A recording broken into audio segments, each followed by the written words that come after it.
What is up, everybody, and welcome back to another All Things Liverpool podcast with me, Anish Dogra. And of course, we are now in the thick of the season now with games every 3 days, 4 days. It's going to be a very intense period where, of course, our squad will be stretched or whatever's left of our squad, even though it's been a bit more positive in the last couple of days with a few players coming back. But an exciting time. Of course, the Champions League back next week. Premier League action, which is of course why we're here tonight and what we're here to talk about in the next half an hour or so. And really just getting the season really underway and trying to now hit some form after a very good result on Saturday. So lots to get through over the next 30 to 40 minutes. And of course, we'll begin with the demolition that was of Bournemouth on Saturday. Again, we'll be talking about a bit about transfers, which Jurgen Klopp again spoke about today. And of course, with the deadline closing in less than 72 hours, closing on Thursday, 11 o'clock. And then, of course, previewing the game against Newcastle, which will, of course, be a very, very tough match. You know, it's not the Newcastle that was under Mike Ashley and under Steve Bruce as a manager and Adam Pardew and so many others. This is, of course, a much better Newcastle side with much better players, a much better manager. And of course, just a whole different feel about the club. So without further ado, let's talk about the game on Saturday. And compared to the smile that I had on my face last week, where it was very much a fake smile and trying to smile through the pain after losing to Manchester United, this one is of real happiness and real delight after what we produced on Saturday afternoon. Everything that I talked about in the preview show last week was exactly what I expected from the team. Starting fast, getting on the front foot, playing aggressive, and making sure we did not go 1-0 down. Because if that was the case, if Bournemouth came to Anfield, went 1-0 up, you would have known what the mood would have been like inside the ground. And I was there on that day. The mood was brilliant inside the ground, even before kickoff. Univer Walker was very good. The noise coming from the Kop was excellent as well. And then the team, they really made sure that the singing didn't stop. From minute 1 to minute 95. They were strong, they were aggressive, they were quick, they were everything that we all know Liverpool have been and know Liverpool can do. And particularly, I think one person we should single out is Bobby Firmino, someone who I thought should have been dropped for this game. I said that we should have changed formation, play Carvalho in a 10, play Salah up top, and Elliott on the right. But Klopp, one of the best things about him, one of the reasons why he's such a great manager is that he trusts his players. He knows that form is temporary and class is permanent. And Bobby Firmino showed that in abundance on Saturday. I mean, a hat-trick of assists in the first half. The first was a brilliant ball into the box for Diaz, who did very well to score a header. And of course, a guy who's obviously not that tall. And isn't physically that hasn't got that stature about him, but like Jota and like Mane, it's not about being strong in the box. It's about timing your header well, and he did that beautifully. So brilliant header from him, but a large part of the credit has to go to Firmino. The little bit of skill to get away from his marker, the perfect dink into the box, and then Diaz, all he has to do is direct it back towards from where it came from. So a brilliant start, exactly what we needed, going 1-0 up inside the first 5 minutes and really like easing the nerves inside the ground. And then after that, it was just an absolute demolition. I mean, Harvey Elliott, 2 minutes later, again, Firmino, unbelievable in the build to the goal, making his way through midfield, getting himself into the final third. And then I think he got a bit lucky with that assist. I think he tried to control it for himself and then get a shot away, but Elliott was on hand, and it's a brilliant finish from the young man. And of course, one player who has been a shining light for us so far this season with some of his displays and the way he's performed in every game he's featured in. And he capped it off on Saturday with a fantastic goal and a big goal as well, because I think Elliott is one of those midfielders where we are going to be relying on four goals. Of course, it's a bit unfair to ask that from him, given how young he is and given that he's still developing highly. But that is the kind of player he is. He's an attacking midfielder, even though he came in as a right winger. So he knows how to shoot. He's got a good left foot on him, and he has an eye for goal. And it's brilliant for him. The way he executed the shot. The way he strode onto it, really confident, didn't think to hesitate, and it's brilliant for him. So 2 goals in 6 minutes, then you're thinking, okay, this could be a very, very good day for us and a really, really bad day for Bournemouth. And it didn't really stop there either, even though we took a little step off the gas for a little while. Even then, scoring at will after 10 more minutes. I think it was 3-0 after 15. In fact, I can't even remember who. Nine goals is difficult to remember how many players get the goals. In fact, I do remember now. Alexander-Arnold, again, someone who we know has a wonderful right foot on him. Someone who can always contribute in front of goal. And I think the old saying goes about him is that he might cost you 1 goal at the back, but he can equally score you 1 and make you another going forward. And that's exactly what he did. Urged to shoot by the crowd, and he duly obliged, and a wonderful strike from him. Definitely goal of the match as well. The distance, how far he was out. I think it's roughly 25 yards.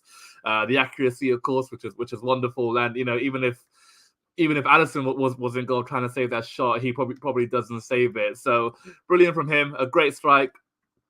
And again, I think that was Firmino's third assist of the match. So completing his hat-trick of assists within the first 20 minutes. Then himself getting on target. And whilst it was it was a poor goal to concede from a defensive point of view. So if that goal happened in our end, I'd have been very angry at the defense. And Bournemouth should be equally annoyed with how their defense reacted.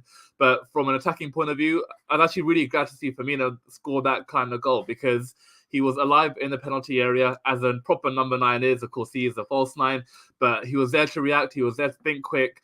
And when the opportunity arose, he took it without any hesitation whatsoever. And it was wonderful to see. Great for him to get on the target. And for him as well, that was his 99th goal for Liverpool. And of course, later on, he made it 100. So great from us, 4-0 up. And then he just kept on going. The pressure kept on increasing. And even though Salah, I think it was quite remarkable for him, given how he started the season. He had 2 glorious chances in the match and forced 1 very good save from Travers. I think he'd be disappointed that he couldn't score. I think there was 1 goal, one move where if he did, it might have been, I think definitely would have been the goal of the day in terms of the build up. It was from all the way from our defense, and then Firmino produced a lovely little flick. Elliott got it across the box, and then Salah from like 3-4 yards out somehow put it wide. So to score 9 goals with that Salah getting on target, for him, he'll be very, very annoyed not to get on the score sheet. It would have been a great, an easy day for him to get a couple of goals, and push on for the golden boot. But equally, from our point of view, scoring 9 goals without your best player, your most prolific player, getting on target is also great, because that shows you got goals elsewhere in the team. And for Salah, I think he'll be doubly determined to make sure he's on target in the next match. So Salah not to get on target, didn't matter. Went 5-0 up after Robbo with another trademark delivery, and Van Dijk with a trademark header, planting it in the bottom corner. Then after that, I thought we might have taken our foot off the gas, because, of course, with that situation, we still have a lot of players that need to come back. Still have so many that are a little bit away. I really thought we were taking our foot off the gas at halftime. Just bring on the kids and really just coast through the game and not exert any more energy. But nope, the players clearly thought there was a record there to be had. Bournemouth were there for the taking, and immediately at the start of the second half, we went on the attack. Alexander-Arnold with another ball in, and at the time I thought it was a Diaz goal, but clearly it wasn't Chris Metham own goal. He just sliced it into his own net, and then 6-0. You're thinking, okay, you got what? 40 more minutes, you could get 3 more goals, equal the Premier League record, get 4 more goals, and you can claim it outright. And they kept on going, 7-0. I think it was, I'm trying to remember who scored the seventh now. There were so many goals in the match. In fact, I think it was Firmino getting another one. I can't quite remember the goal, but another one for him, which is fantastic. And then Carvalho getting his first in Liverpool colours. A brilliant moment for him. A very well taken goal too. The whole build up again. Trent switching the ball over to the left. Simicast coming on for Robbo, and really sharpening his delivery, because of course when he's come on in the last couple of games, his crossing hasn't been quite on point. But on this occasion, it was very, very good and pleasing to see. So a nice little layoff and a brilliant finish from Carvalho. And again, similar to Elliott, in the way that he will be involved with this first team, and he'll be playing across that front three in that middle three. But what he will bring and what he will offer differently compared to the other midfielders that we have is that he'll bring goals. He'll make those runs into the penalty area, be in and around the box, and have an eye for goal. And that's exactly what he did. And it's a wonderful finish. Didn't have to control it, just guided it beautifully and placed it in the bottom corner, and on a half volley. Always, it's always a difficult technique to pull off, but he did it very, very well. So great for him to get his first goal, a goal that will obviously mean a lot to him in front of the Cop as well, which is no mean feat, and one that will be the first of many, hopefully for us and for him. And then to round it off, I think Diaz got the second one, making it 9-0. And then you're thinking, okay, 9-0. You're so close now to getting the 10th. You could claim the record. I think we had 5 minutes left plus another 4, I think 3 or 4 in additional time. So about 8-9 minutes. I'm thinking, okay, can you do it? Can you maybe try? And I think there was one moment where we might have had a penalty. I think it would have been very soft had it been awarded, but I really wish the referee did. And I think the referee, thinking about the record, like he probably knew in the back of his mind, you could potentially give it to Liverpool, and then that way they will set the record for the biggest win in history. But we'll settle for 9. It's just a 9-0. It doesn't happen very often. Of course, it's only the 4th time in history. The first was in '95 when United put 9 past Ipswich. And then in 2019, when Leicester did it to Southampton, and then the year after with Southampton again and Man United again. So great to be part of that list, and a much needed victory. And of course, 9-0. It doesn't really matter if you win the game 4-0, 3-0, or 9-0. It matters that you play well, and that's exactly what we did. We didn't let off. We made sure Bournemouth were made to suffer for the way that we started the season. Really, of course, I expected Liverpool to produce an angry performance, and that's exactly what they did, and then channel that anger in the right way. So great for us to get off and running. That's now our first win of the campaign, and of course, pleasingly, ending that little spell of falling behind in the last, I think, 7 or 8 games it's been, and then having to come back. Of course, on 6 occasions we did it, and then the one time against Man United we weren't able to. So pleasing in that aspect. Clean sheet, of course, which is very, very welcome. So great for Alisson, great for the back four. Gomez, who I actually was very impressed with, and I think that'll be great for him to get a morale boost, especially, of course, with the players that have come back in training and will be coming back in the coming weeks. So for Gomez to produce that kind of performance and giving Klopp a reason to keep him in the team, great for him. And hopefully he can keep up that form. So overall, a very pleasing day on Saturday. A win that it should have been expected, regardless of the form that we were in. But the most pleasing thing was the manner of it. The goals that came from those who needed their first goal and who haven't got that many. The likes of Firmino, who of course now is on 100 Liverpool goals, which is brilliant. Joining the company of so many greats over the years. So great for him, great for us. And then, of course, Carvalho and Elliott getting their first goals, and hopefully that's something there that will increase their confidence over the coming weeks. So, of course, great result, and hopefully we can bring that into the Newcastle game tomorrow night, which, of course, will be a very, very difficult match. Coming up against a team who are full of confidence, unbeaten so far, and technically above us in the table, so they deserve to be respected.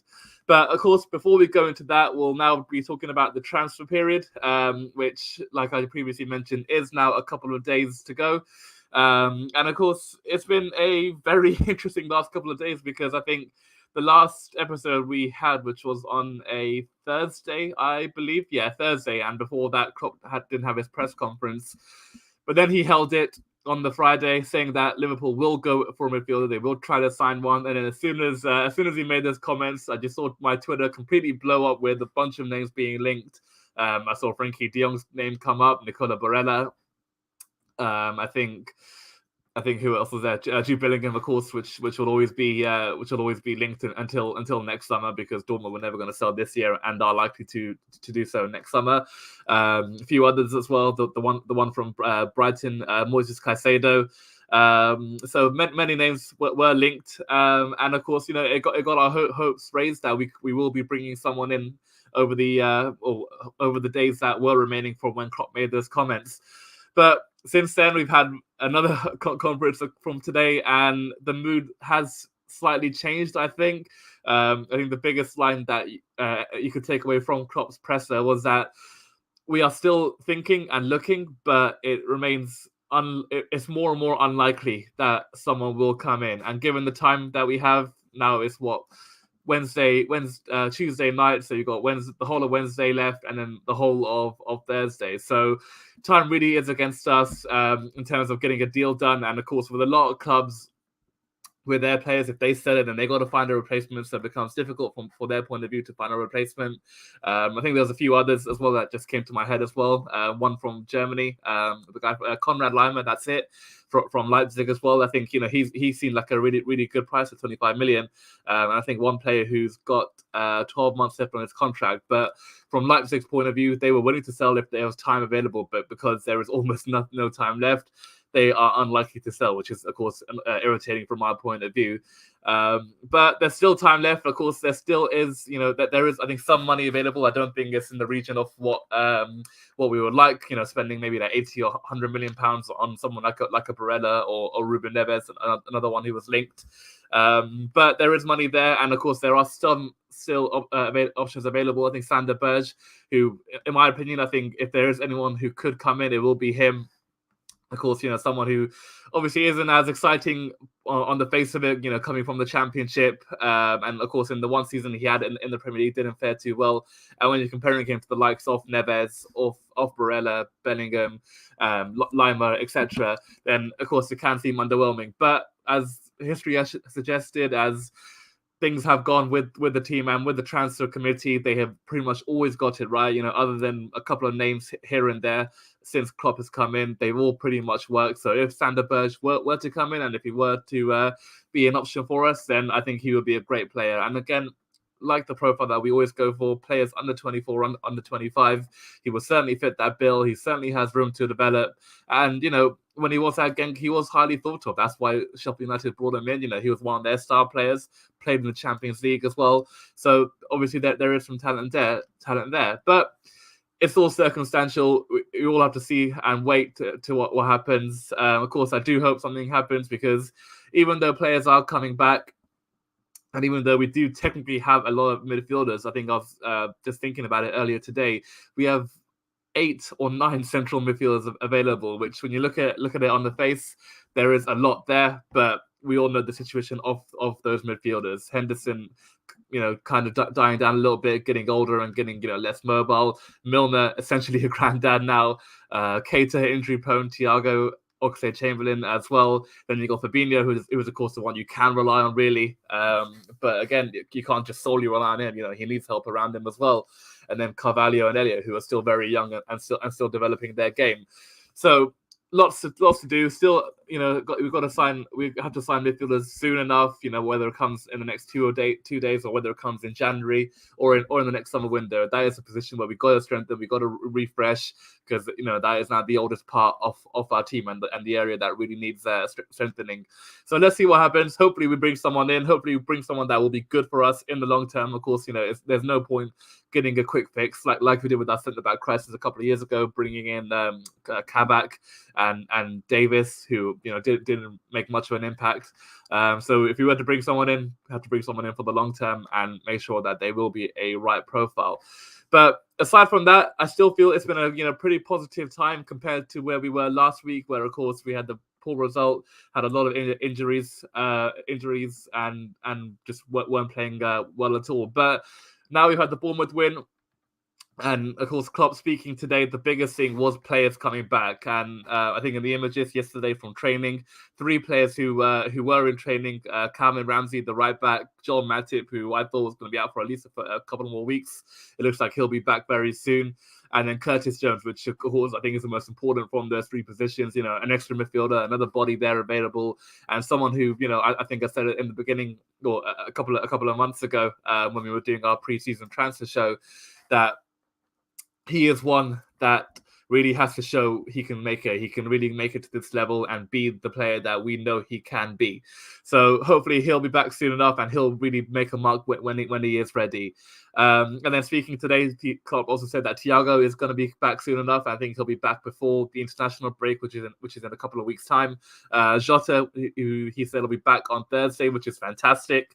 I don't expect he'll play in the Merseyside derby on Saturday, but I definitely hope he'll be available for the Champions League game. I think it's Napoli on Tuesday, or failing that, at least definitely by the next league match. And of course, for him, he didn't have a pre-season, which is very annoying. So it will take time for him to get fully up to speed and to be playing at the level that he was last season. But great to have more players there. Great to have players coming back soon, and it definitely puts us in greater stead for the coming weeks. And hopefully, with the players who are available tomorrow night against Newcastle, they will produce the same kind of performance that they did on Saturday. I expect Klopp to make maybe one change. I think if anyone will come in, it will be Tsimikas at left back for Robertson, just because we are now in the period where we'll be playing very, very, very often, and we've got to rotate where we can. So giving Robbo a break, which will be great, great for him. Tsimikas coming in, who did very well, of course, against Bournemouth, came on, got 2 assists, so great, brilliant going forward, and likewise, for him to get minutes in the leg, very, very important. But elsewhere, I pretty much expect the same team. Maybe Carvalho might come in, I think, because Elliott was withdrawn at halftime on Saturday. I think at the time I thought it was just a tactical switch, to give him a break. But I think he did have a little knock. But Klopp said, that there's something serious. So hopefully Elliott will be available tomorrow. With that said, I still think he should probably go on the bench, and then Elliott and then Carvalho, should be given his first start, and then really, make a greater impact than what he already did on Saturday. So Carvalho, I wouldn't be surprised if he comes in. Henderson, I expect to start again. Fabinho as well, and then I think at the front three, it's all pretty much the same until Saturday at least, because this will now be the third match of Nunez's suspension. So he will now be available again after the game tomorrow night, which is great. So again, giving us another option up top for the weekend and giving us more scope to rotate the team. And then as for Newcastle, from their point of view, I think it's obviously for us, it's obviously better we're playing them now, because Eddie Howe, speaking today, said that Trippier was a slight knock but should be available. But I think the biggest thing for us and from our point of view is that there's no Callum Wilson, and there's unlikely to be Alan St-Maximin, which are 2 of Newcastle's best players, who really, really do carry a threat, and are the guys who would have caused us a lot of problems. And I think as well, they're not going to have Isak. They might have Isak depending on his international clearance. He is training with the team right now and has been training for the last couple of days since he came in from Sociedad last week. But whether they get that clearance in time and he'll be ready to play against tomorrow night remains to be seen. So again, hopefully he's not, because he is a player who I do rate highly. Arsenal were very heavily linked with him. I remember watching him in the Euros last summer. He was fantastic. And again, a great signing for Newcastle given his age. Of course, there's a lot of money, but money is only talked about if the player doesn't perform, and I fully expect him to perform when he is ready to play for Newcastle. So great for us in terms of we won't be facing the strongest possible side from Newcastle. Dan Burn, left back, who I think will be a player and a position we exploit given how his lack of pace. He is a centre back and is a good centre back, but not a left back. He's obviously not as quick as Target, and hopefully won't have the pace to match with Salah, and with Trent and with maybe Elliott on that right channel. So definitely an area for us to exploit and to try and get some joy from. And then, but even still though, without some of those players available, Newcastle are a much better side. Joe Linton is a brilliant midfielder now for them all of a sudden. Willock is looking even better. Gimares, who in fact I think is another player who is a slight doubt. So if he is unavailable, that's again a big plus for us. A player who I think everyone rates very highly and deservedly so, given how good he is and the kind of football he plays and how advanced he is for the Premier League, really. So if he's out, again, a big plus for us. But even then, they still got some players there who can cause us some damage. Wood, I think, has got a pretty good record against us, and always is a handful with his physical ability and his aerial threat. But if those players aren't available for them, and if we play to the level that we should be playing, and the performance, and we can replicate the performance that we did against Bournemouth, then I see no reason for us to have, to not pick up 3 points and to continue that winning run. So hopefully we're at our very best tomorrow. We pick up another 3 points and go into the derby on Saturday in very, very good form. But anyways, I think that is all we've got for today. So a little bit of a shorter episode, but we'll be, of course, back with even more of these podcasts now that there are games every 3-4 days and Liverpool in action pretty much constantly now. So we'll, of course, I think be back sometime this week to recap on the Newcastle performance and, of course, preview the Merseyside derby, which will always be a fantastic game and hopefully one where we can repeat the results of last season. But anyway, I hope you've all enjoyed this podcast today. Thank you all very much for watching, and we'll see you again soon. Bye-bye.